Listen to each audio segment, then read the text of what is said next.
महायुतीमध्ये प्रचंड धुसफूस दिसतीये। शिंदे सेनेचे आमदार प्रचंड नाराज आहेत। याचीच झलक रायगड जिल्हा नियोजन समितीच्या बैठकीत दिसलीये। कारण अजित पवारांच्या उपस्थितीत रायगड जिल्ह्याची बैठक झाली, मात्र या बैठकीला शिंदे सेनेचे मंत्री किंवा आमदार उपस्थित नव्हते। तर बैठकीचं आम्हाला निमंत्रणच दिलं नव्हतं असा आरोपही शिंदे सेनेचे आमदार महेंद्र थोरवे यांनी केलाय।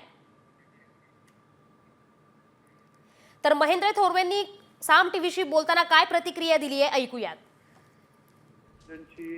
ऑनलाईन जी बैठक घेण्यात आली, या बैठकी संदर्भात आम्हाला कोणत्याही गोष्टीची कल्पना त्या ठिकाणी देण्यात आलेली नव्हती। कलेक्टर सुद्धा ऑनलाईन या बैठकीला उपस्थित होते, पण त्यांनी सुद्धा आम्हाला ही गोष्ट सांगितलेली नाही। त्यात कलेक्टरांची सुद्धा चूक आहे की जर आपण डीपीटीसीची बैठक त्या ठिकाणी घेताय आणि त्या बैठकीला तुम्ही आमदारांना बोलवत नाही। आम्ही लोकप्रतिनिधी म्हणून आम्हाला जनतेने निवडून दिलेले आहे। आमच्या मतदारसंघातील जे प्रलंबित प्रश्न आहेत ते डीपीटीसीच्या माध्यमातून आम्हाला सोडवायचे असतात, पण तरी सुद्धा अशा पद्धतीची बैठक त्या ठिकाणी ऑनलाईन घेत असताना कोविडमध्ये आपण साऱ्यांनी पाहिलेलं आहे की आतापर्यंत अनेक बैठका ऑनलाईन त्या ठिकाणी झाल्या। प्रत्येक त्या बैठकीला ऑनलाईन आमदार उपस्थित राहत होते।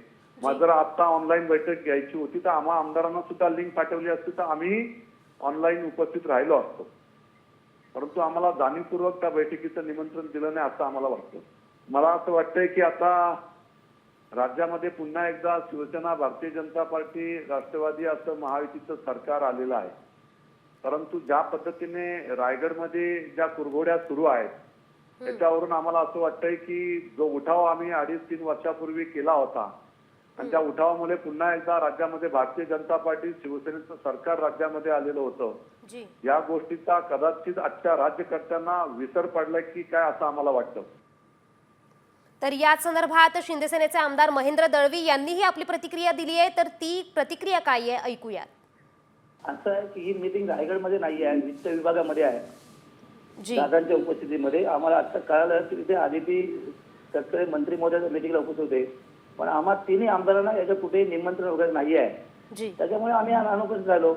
पण ही बैठकीच्या अगोदर जिल्हाधिकाऱ्यांनी या संदर्भातली आढावा बैठक नियोजनची घेणं ही कायद्याने अनुसरून होती, पण ती झालेली नाही आहे।